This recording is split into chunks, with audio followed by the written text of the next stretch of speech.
Oke, video kali ini saya akan kembali membahas motor yang spesial ya, kelas sport fairing, kelas 600 cc dari Honda. Ini kepunyaan salah satu konten kreator YouTube juga sih, yang sekarang sedang naik-naiknya, yaitu Honda CBR 600 RR.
Nah, ini adalah Honda CBR 600 RR tahun 2009 ya. Kepunyaannya Mas Arkan. Bagi kalian yang belum tahu tentang Mas Arkan ya, ataupun dengan channel YouTube-nya, nanti saya akan taruh linknya di deskripsi bawah. Nah, ini adalah motor tahun 2009. Kalau nggak salah ini generasi ketiga ya. Kalau sekarang sudah 5 generasi hadir. Yang setelah ini adalah ada yang versi terakhir ya, sebelum yang all new atau sudah full LED. Dan yang full LED seperti ini, yang harganya 500 jutaan itu. Nah, motor ini sebenarnya warnanya bukan Repsol seperti ini ya, tapi warnanya itu lebih ke putih Fireblade lah. Mungkin kalau nggak salah seperti gambar berikut ini ya. Nah, ini sama Mas Arkan di repaint jadi livery Repsol. Jadi warnanya perpaduan antara orange, putih, hitam, dan juga merah. Jadi kelihatan lebih rame ya, dan juga lebih apa ya, lebih mencolok gitu loh kalau di jalan raya itu. Dan kompetitor dari motor ini adalah Kawasaki Ninja ZX 6R, kemudian Yamaha R6, dan juga Suzuki GSX 600R. Katanya sih ini yang paling enak sih, kata para bikers ya, yang paling mudah untuk dikendarai. Kita lihat dulu dari yang depan ya. Ini kalau kita lihat ya, dari lampunya ini mengingatkan kita pada Yamaha R15 V3 sih. Jadi dari bentuk lampunya, kemudian dari lubang tengahnya itu ya, itu mirip banget dengan R15 V3. Cuma bedanya ya, di R15 V3 itu kan lampunya sudah LED, kalau ini masih bohlam. Dan untuk bagian tengahnya ya, kalau di R15 itu lubang palsu, kalau ini benar-benar lubang. Jadi dipakai untuk masuknya udara ke ruang bakar ya, supaya lebih cepat dan lebih maksimal. Karena kalau motor yang bukan performa itu biasanya lewat samping masuknya udaranya, kalau ini langsung lewat depan. Jadi kalau kita lihat seperti ini ya lampunya. Coba saya hidupkan. Nah, untuk DRL-nya di sini ini sudah LED ya, warnanya putih semi-semi biru gitu loh. Ini kayaknya putih deh. Terus yang ini lampu utamanya dia nyala sebelah ya. Jadi yang di bagian ini nyala lampu dekat. Kalau lampu jauhnya ada di sebelahnya. Nah, ini untuk lampu jauhnya. Dan mumpung lampunya menyala ya, saya akan perlihatkan pada kalian untuk lampu belakangnya juga. Nah, untuk lampu belakangnya seperti ini, bisa kalian lihat ya. Ini lampunya sudah 3 in 1, sudah dimodifikasi. Jadi yang awalnya itu terpisah, sekarang jadi satu. Coba dihidupkan seinnya. Nah, ini untuk sein kirinya seperti ini ya. Untuk sein kanan, nah seperti ini. Nah, kita lihat lagi untuk sein yang depan ya. Ini bukan original ya, karena ini sudah diganti. Seinnya ditaruh di spion, karena spionnya juga diganti, kepunyaannya Kawasaki Ninja ZX 10R. Kalau aslinya itu di sini ya, nempel di sini. Jadi dengan perpindahan lampu yang ada di spion seperti ini membuat kesannya lebih modern ya, nggak terkesan motor zaman dulu gitu loh. Oke, siap, matikan. Nah ini saya buat konten bareng Diva atau Ocha biasanya orang-orang nyebutnya. Jadi buat nemenin nanti ya kalau misalkan buat video ergonomi. Kemudian kita bagian spatbor ya. Nah untuk spatbornya ini dia full warna hitam glossy seperti ini ya. Jadi nggak ada livery apapun. Dan tekukannya pun juga terkesan minimalis. Nggak ada tekukan-tekukan yang agresif itu ya. Hanya di bagian sini aja yang agresif. Kemudian untuk bagian fairing samping, nah untuk bagian fairing sampingnya seperti ini. Kita lihat ya, dari bodinya ini benar-benar menutup ruang mesin sih. Jadi beda dengan generasi sebelumnya dan juga generasi setelahnya ini paling beda sendiri karena dia modelnya menutup seperti ini. Kelebihannya sih lebih aerodinamis ya, cuman kelemahannya untuk melepas panas itu lebih lebih lambat. Jadi udara panasnya itu terjebak di dalam ya. Cuman di sini ya di bagian sampingnya ini diberi lubang yang cukup lebar. Jadi di dalamnya itu kan ada radiator ya. Mungkin arah anginnya diarahkan ke sini. Kalau di sini nanti khawatirnya terlalu panas ya, nanti mengenai kaki pengendara. Dan di sini juga dibuat berlubang seperti ini. Kemudian untuk warnanya ya, ini yang paling ramai. Jadi bagian atas itu warna orange, kemudian di bagian tengahnya itu ada warna putih dengan tulisan Repsol warna hitam. Di bawahnya lagi ada warna merah dan juga di bawahnya ada warna hitam glossy. Dan ada tulisan Honda Satu Hati dan apa itu ya? RK. Oh, mereknya ini ya, mereknya rantai. Oh ya, tadi ada yang kelupaan ya yang depan. Untuk windshieldnya ini sudah diganti ya, pakai MRA. Dan warnanya smoke ya, jadi kelihatan lebih agresif dan juga lebih sporty. Dan untuk liverynya seperti ini. Jadi sama dengan yang fairing samping tadi ya, tumpukannya itu atas sendiri orange, kemudian putih, merah dan juga hitam. Kemudian ke tangki bahan bakar ya. Untuk tangki bahan bakarnya ini lapisan luarnya full cover ya. Jadi untuk tangki aslinya ada di dalam. Ini seperti CBR 1000 RR sih, yang kemarin pernah saya review. Untuk kapasitasnya ini 18,5 liter. Jadi sangat besar ya. Kebanyakan kan rata-rata 17 liter gitu ya. Ini 18,5 liter. Makanya dari bentuknya ini lebar banget tuh. Dan di sini ada semacam kayak potongan logonya Honda sih. Jadi seperti logonya Honda tapi nggak full. Lalu untuk bagian bodi belakang ya. Nah ini yang unik dibandingkan dengan kompetitornya. Karena yang paling terlihat adalah bagian knalpotnya ya. Peletakannya ada di undertail atau di bawah bodi belakang langsung. Biasanya itu kan penempatan knalpot itu kan ada di samping ya. Kalau ini taruh di atas atau di undertail. Jadi ini membuat karakter tersendiri lah untuk CBR 600 RR. Dan yang membuat saya sedikit tertawa ya. Ini iseng banget sih. Dikasih logo 150. Oh ya, Mas Arkan kemarin bilang body fairing dibuat tertutup seperti ini adalah untuk spek race ya. Jadi ya seperti yang saya bilang tadi, mungkin menambah aerodinamis ya, supaya pemecahan anginnya itu lebih teratur. Saya tadi belum selesai bahas yang belakangnya. Nah untuk yang belakangnya seperti ini ya. Bodinya ini kalau saya lihat dia terkesan panjang. Jadi dia nggak seperti motor sport pada umumnya ya. Kalau motor sport pada umumnya kan dia panjang bodi belakangnya itu tidak melebihi ban belakangnya ya. Kalau ini sedikit melebihi. Jadi kesannya itu lebih di over fender gitulah. Cuman ini ada ciri khas tersendiri sih jadinya. Dan untuk warnanya ini dikombinasikan warna orange, putih dan juga hitam. Saya nggak ada tambahan warna merahnya ya. Kemudian kita lihat dari joknya ya. Nah joknya ini seperti motor sport pada umumnya, dia split seat atau terpisah. Dan kalau kita lihat dimensinya ini lebar loh. Sama halnya dengan jok penumpangnya. Biasanya itu untuk di super sport ya, jok penumpang itu kecil minimalis itu. Kalau ini masih lebar banget loh. Tuh. Dan untuk kulit joknya ya, dia teksturnya sedikit kasar dengan motif karbon ya. Cuman kalau jok depan ini sudah halus ya, mungkin karena sudah pemakaian yang sering, jadi teksturnya itu mulai menghalus. Sedangkan untuk yang belakang, ini masih ada sih tekstur kasarnya. Karena jok belakang ini kan juga jarang diduduki ya, lebih seringnya yang depan. Dan untuk tekstur busanya ya, wah ini empuk banget loh, empuk dan juga tebal. Tuh, Enak banget sih. Tadi malam saya coba bawa sih, itu emang kerasa kayak bukan joknya motor sport.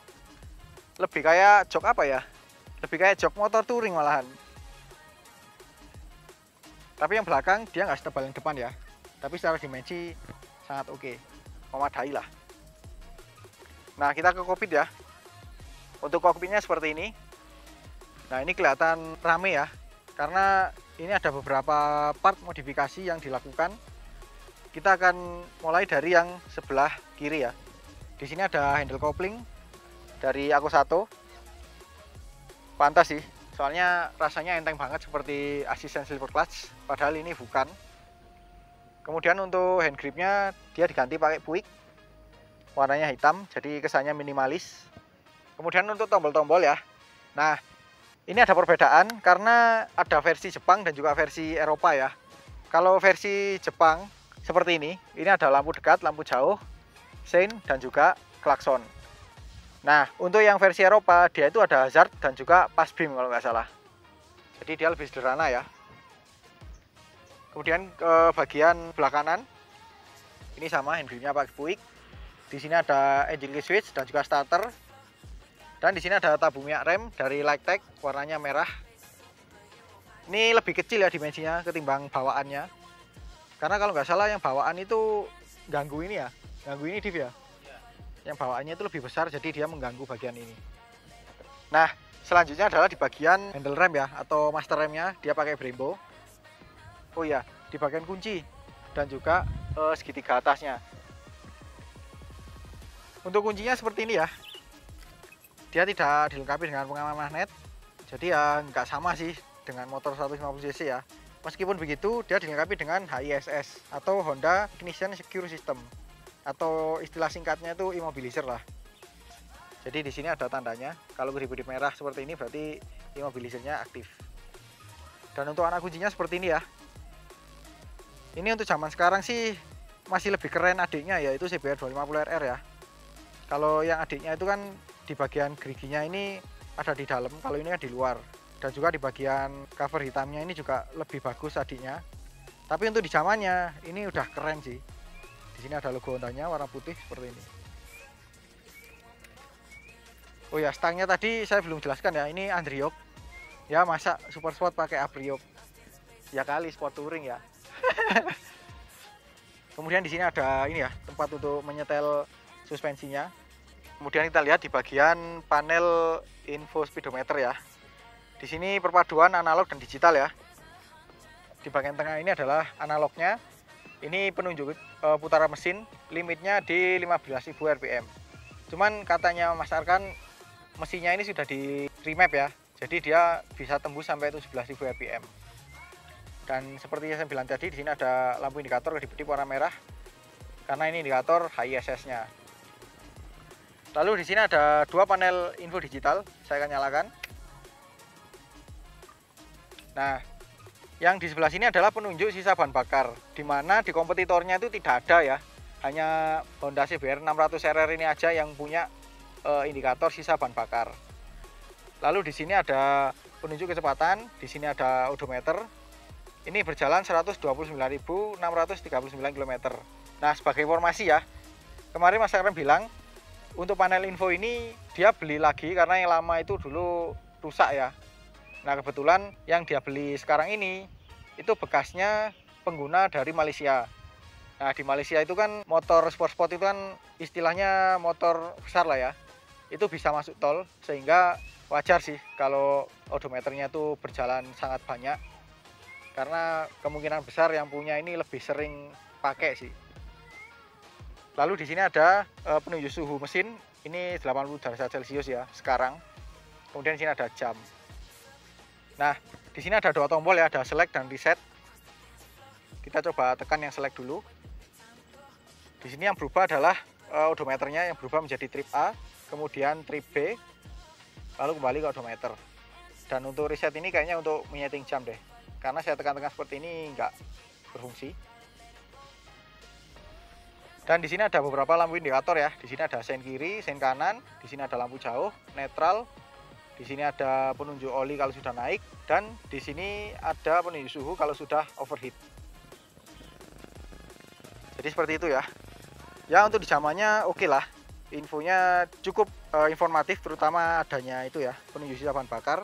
Tapi untuk zaman sekarang ya mungkin kurang lah ya, karena kan nggak ada penunjuk misalkan konsumsi bahan bakar rata-rata atau kecepatan rata-rata dan sebagainya. Nah oke, sekarang saya akan bahas untuk bagian kaki-kakinya ya. Yang depan dulu, dari suspensi dia pakai upside down dengan diameter 41 mm ya. Ini sudah pakai Öhlins, kayaknya ini udah diganti sih. Jadi di sini ya, kita lihat ini ada logonya Öhlins. Dan untuk female-nya dia warna hitam ya, bukan warna emas. Jadi emang nggak terlalu kelihatan mencolok sih. Warnanya sama dengan spatbornya jadinya. Kemudian dari rem, dia double disc brake, jadi kanan kiri ya. Seperti ini, diapit dengan kaliper dari Tokicho 4 piston, persisinya jadi 8 piston ya. Lalu untuk bagian velgnya, ini motifnya 3 palang, jadi mengingatkan kita pada motif-motif velg motor-motor zaman dulu sih. Dan katanya ini bahannya aluminium, jadi dia lebih ringan dan otomatis mengurangi beban total motor ini ya. Dan untuk lebarnya ini 3,5 inch dengan diameter 17 inch. Untuk bannya dia pakai Bridgestone Battlax S20 dengan ukuran 120/70 ring 17. Dan katanya Mas Arkan ini udah sebenarnya waktunya ganti ya, bukan karena udah mau habis dari ketebalan bannya, tapi umurnya aja sih udah terlalu lama.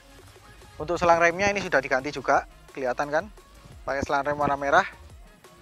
Jadi ini selang remnya dia sudah pakai Hel. Kita lihat untuk bagian sebelah kirinya seperti ini ya. Nah ini. Oke, lanjut ke bagian kaki-kaki belakang. Nah pertama dari lengan ayunya ya. Ini ukurannya ya besar sih, menyesuaikan dengan motornya ya, 600 cc. Tapi dibandingkan kompetitornya, contoh misalkan ZT6R kayaknya lebih besar ya, 6R sih. Karena ZT6R itu lebih menutup gitu ya. Kalau ini kan tengahnya ada lubangnya. Jadi kesannya itu lebih kecil dan warnanya hitam seperti ini. Di sini ada cover rantai, lalu di sini ada agernya, dan di sini ada suspensi belakang monoshock tunggal ya. Modelnya tegak seperti ini, dilengkapi dengan link. Dan kalau nggak salah ini ada 2 penyetelan, jadi buat beban dan juga ayunan. Kalau kompresinya nggak tahu sih, saya belum menemukan di mana sih tempat penyetelnya.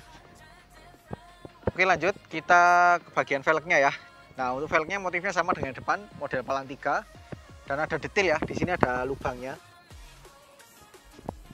Untuk diameternya, dia pakai diameter 17 inch dengan lebar 5,5 inch.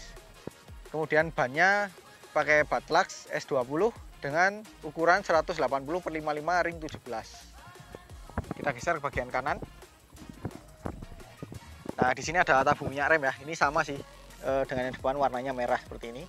Dan untuk lengan ayunya yang bagian kanan ini terlihat sangat jelas ya. Lebih tebal atau lebih besar ketimbang yang sebelah kirinya tadi. Karena biasanya itu kan di bagian kanan ini kan tertutup atau terhalang oleh knalpot ya.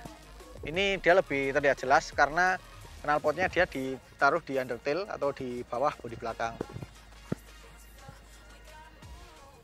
Tuh, besar ya. Di sini ada jalur pedok. Ini penting sih untuk misalkan nyuci atau mungkin setel rantai atau ganti ban gitu lebih mudah. Dan di sini ada rem cakram model lingkaran lurus ya, jadi nggak ada gelombangnya. Diapit dengan kaliper dari Nissin 1 piston. Dan untuk bagian footstepnya ya seperti ini. Yang depan dulu deh. Yang depan seperti ini ya, model jagung dengan di tengahnya ini terdapat lubang. Serta di sini juga ada tuas rem belakang ya. Lalu di sini ada footstep penumpang. Modelnya sama dengan yang pengendara ya. Dan tangkainya di sini ya, warnanya silver. Nah, ini di sini juga bagian besi ya. Kalau di motor 150 cc atau 250 sih biasanya ini plastik sih. Kalau ini bener-bener ya bener-bener besi. Oke, lanjut kita ke bagian rangkanya ya.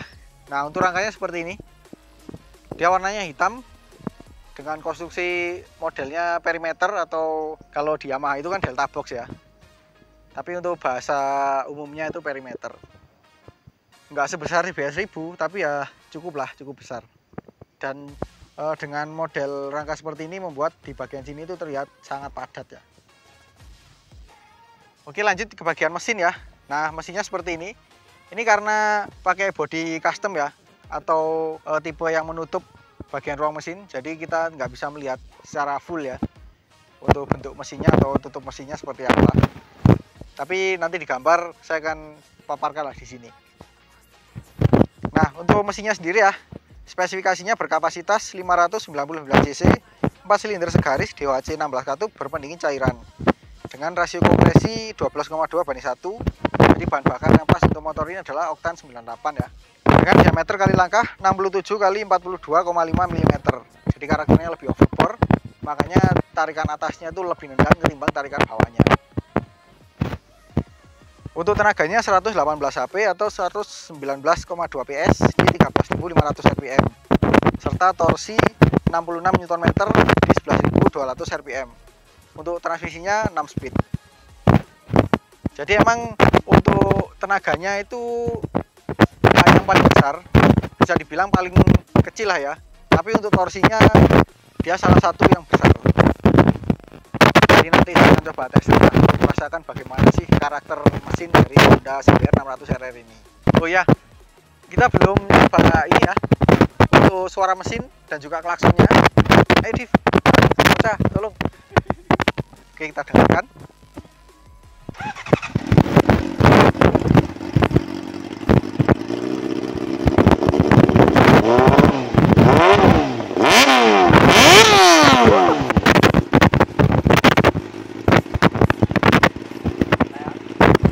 Klakson. Tuh, klaksonnya begitu. Oh, klaksonnya sih normal seperti motor-motor Honda yang lain. Dia kayaknya mono ya, jadi nggak stereo. Aduh, kuping saya pening. Karena tadi suara knalpotnya itu ya, kalau posisi idle itu halus, enak gitu loh. Kayak apa ya, nggak terlalu melengking. Tapi begitu ditarik throttle-nya lebih dalam, wah, lengkingannya itu sampai sakit gitu di telinga. Dan ini knalpotnya custom ya, custom slip on, jadi hanya silinsernya aja, dan di sini ada sedikit sambungan pipa di sini. Ini dengan posisi slip on aja suaranya udah seperti itu. Nggak bisa bayangin sih kalau misalkan full system bakal segacor apa. Jadi seperti itu ya video review saya Honda CBR 600RR tahun 2009 ini punya Mas Arkan. Jadi video selanjutnya akan saya bahas untuk video rate, ekonomi, dan juga plus minus ya. Jadi sekian dulu video kali ini. Kalau suka dengan video ini jangan lupa di like. Apabila ada pertanyaan, kritik, atau saran silahkan komen di bawah. Share juga ke sosial media kalian apabila video ini bermanfaat. Jangan lupa subscribe untuk mengikuti video-video terbaru dari saya. Nyalakan juga tombol loncengnya untuk mendapatkan notifikasi video terbaru dari saya. Follow juga Instagram dan TikTok saya di @mojovibi. Terima kasih kepada Mas Arkan yang sudah berkenan meminjamkan motornya untuk saya review ya. Oke, terima kasih telah menonton dan sampai jumpa di video selanjutnya.